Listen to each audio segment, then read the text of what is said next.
This is the old Kankakee Library. It's no longer a library. It's an administrative building. And the library has moved over there. But if you look at this, well, it's got nice architecture. But what I always like is this tree on the corner. This is a YellowWood tree. And right now, it's in bloom.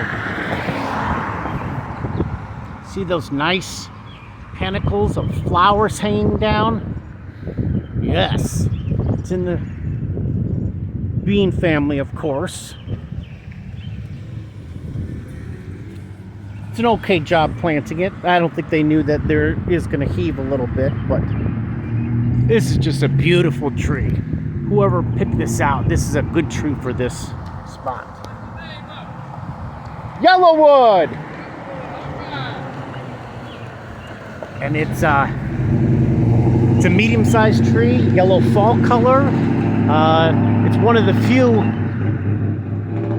bean family trees that does fix nitrogen, because honey locust and eastern redbud don't. But isn't that a pretty tree? The only thing you have to worry about is you need to make sure that you don't trim during the growing season, because it will bleed profusely.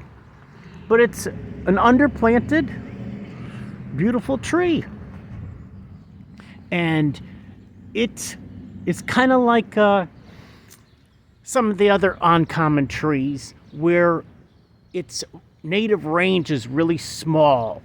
In particular, I think it's just like American smoke tree, where just the southern Appalachians, Ozarks, where the higher ground was that wasn't carved up by the glaciers, is where it still survived. I think it's that one. There's a couple of them I remember in the maps. I'd have to relook at them.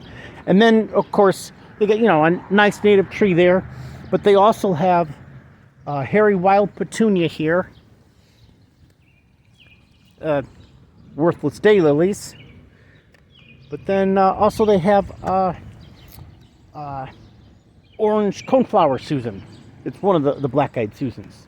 It looks nice during the year when it's growing and blooming the yellow with the lavender purple. And then over there, they have a couple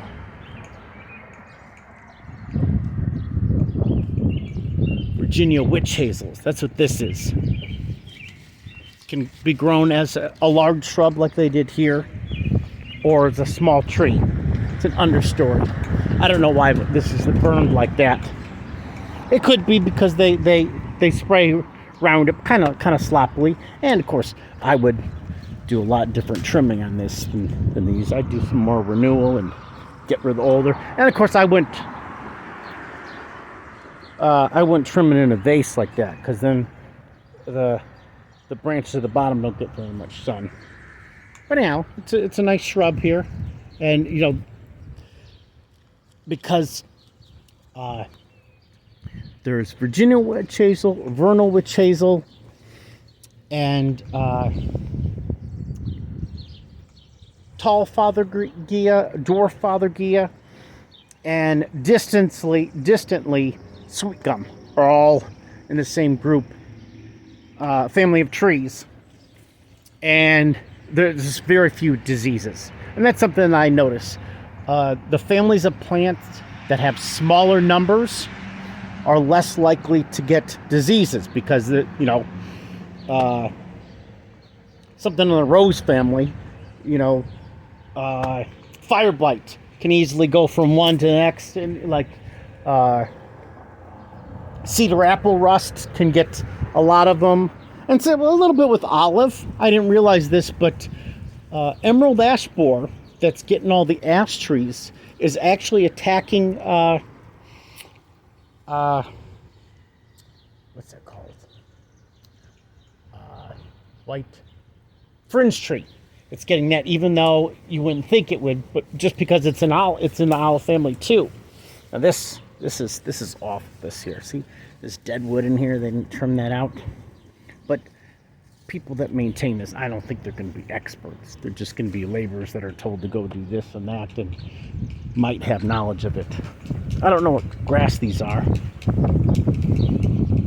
The center's dying out. They probably need to either be renewed or divided. But anyhow, I just stopped over here. There's a couple white pines. And see that yellow-green leaves over there?